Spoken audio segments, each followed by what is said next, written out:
जय श्री राम भारत। भारत में लोकसभा चुनाव का 7वां चरण लमसम समाप्त हो चुका है और जो एग्जिट पोल टेलीविज़न पर चल रहे हैं वो विपक्षी पार्टियों के लिए अत्यंत चौंकाने वाले हैं। और जब से एग्जिट पोल का सिलसिला टेलीविज़न पर शुरू हुआ है तब से विपक्षी दलों के होश उड़ चुके हैं। मित्रों, भारतीय राजनीति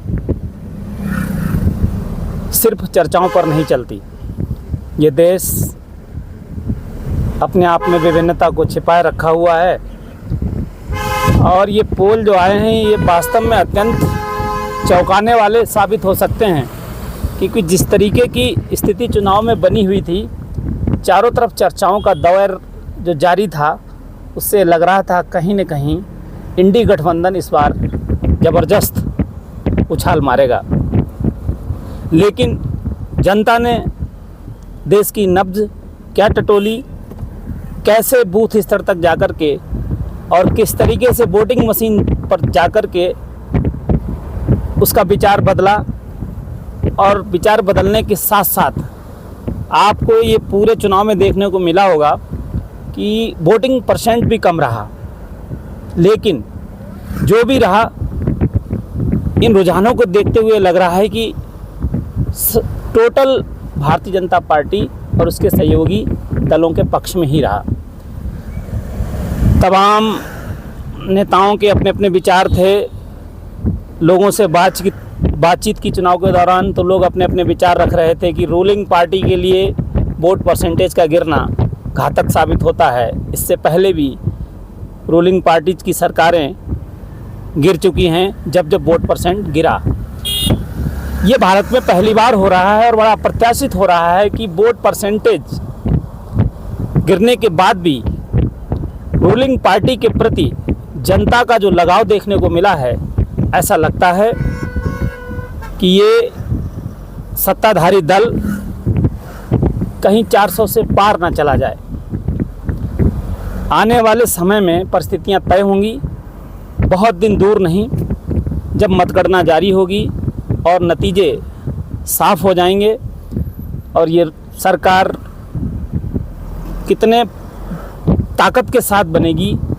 क्या नरेंद्र मोदी की अगुवाई में एक बार फिर भारतीय जनता पार्टी देश की सत्ता संभालेगी, या फिर दो लड़कों राहुल गांधी और अखिलेश यादव की अगुवाई में जो चुनाव लड़ा गया उससे इंडी गठबंधन को ज़बरदस्त फ़ायदा होने वाला है। ये तो समय के गर्त में है। अब ये बात आने वाली 4 तारीख को तय हो जाएगी।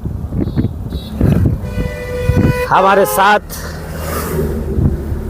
हमारे भाई विपिन जी यात्रा कर रहे हैं और इनसे भी कुछ बात करेंगे, जानेंगे कि इनका अपना क्या विचार है, आने वाले ये रुझान जो हैं इनके ऊपर इनकी अपनी क्या राय है। तो विपिन जी बताइए, आपको कैसा महसूस हो रहा है कि टीवी पे जो रुझान चल रहे हैं, इस पर आप क्या कहना चाहेंगे? रुझान जो आ रहे हैं सामने, यदि यही नतीजे में तब्दील हो गए तो एकदम चमत्कार साबित होगा, क्योंकि इंडी गठबंधन जो इस बार इंडिया गठबंधन था, बहुत ही मजबूती से और हर सीट पे बहुत ही अच्छे तरीके से फाइट की है। और हमें ऐसा लग नहीं रहा है कि इतना होना चाहिए जिस हिसाब से रुझान आ रहे हैं। अगर ये होता है तो वाकई में चमत्कार होगा। और यूपी में राहुल गांधी और अखिलेश यादव जी ने और उनकी टीम ने बहुत मेहनत की, तमाम रैलियां की हैं और उनका हर एक कार्यकर्ता बहुत ही तन मन से लगा रहा। ऐसा लग रहा था जैसे कि बहुत बड़ा ज़बरदस्त उछाल देखने को मिलेगा। देखने को मिलेगा और बहुत ही मतलब जो स्थिति यहाँ दिखाई दे रही है, ऐसा हमें महसूस नहीं हो रहा कि इतना होना चाहिए कि कहीं 72 या 68 सीटें भाजपा प्राप्त कर रही है। अगर ये होता है तो योगी और मोदी जी के लिए। लगातार जब हम लोग बरेली मंडल में जब चुनाव चल रहा था तो लोगों से बात कर रहे थे कि भाई कैसा है, तो लोग कह रहे थे नहीं जी वो क्या नाम पीलीभीत वाली सीट की पोजीशन बहुत ख़राब है, कहीं कोई कहता था लखीमपुर में बड़ा कांटे का चुनाव चल रहा है, और शाहजहांपुर पर तो अजीब विचार आ रहे थे। एक तरफा लोग अपनी राय रख देते थे कि नहीं बड़े अंतर से जो है चुनाव निकल जाएगा और इंडी गठबंधन को फ़ायदा होगा। लेकिन आप बरेली मंडल के इसके ऊपर क्या कहना चाहेंगे, कैसा चुनाव रहा जिस तरीके से हम लोगों ने देखा? बरेली मंडल की आप कोई सी भी सीट ले लीजिए, चाहे बरेली हो, शाहजहांपुर हो, पीलीभीत हो, आंवला हो, बदायूं हो, हर सीट बहुत ही इंडी गठबंधन बहुत ही मजबूती से लड़ा है। और शाहजहांपुर जहां एक तरफा था, वहां जब ज्योत्सना कश्यप प्रत्याशी आई हैं सपा की, तब इतनी मजबूत अब फाइट हो गई है कि हर तरफ देखने को मिल रहा था कि वाकई में सपा जो गठबंधन है वो बहुत ही तेज़ी से उछाल में आया है शाहजहांपुर में। तो अब हमें लग नहीं रहा कि ज़्यादा मार्जिन होगा, जो प्रत्याशी जीतेगा ज़्यादा मार्जिन से नहीं जीतेगा, ऐसा लग रहा है। लगातार बड़ा अच्छा चुनाव चल रहा था, और जब हम लोग आंवला वाली सीट की जो बात चल रही थी एक बार की, वो इस पूरे चुनाव में छतरी विरोध का बोलबाला रहा।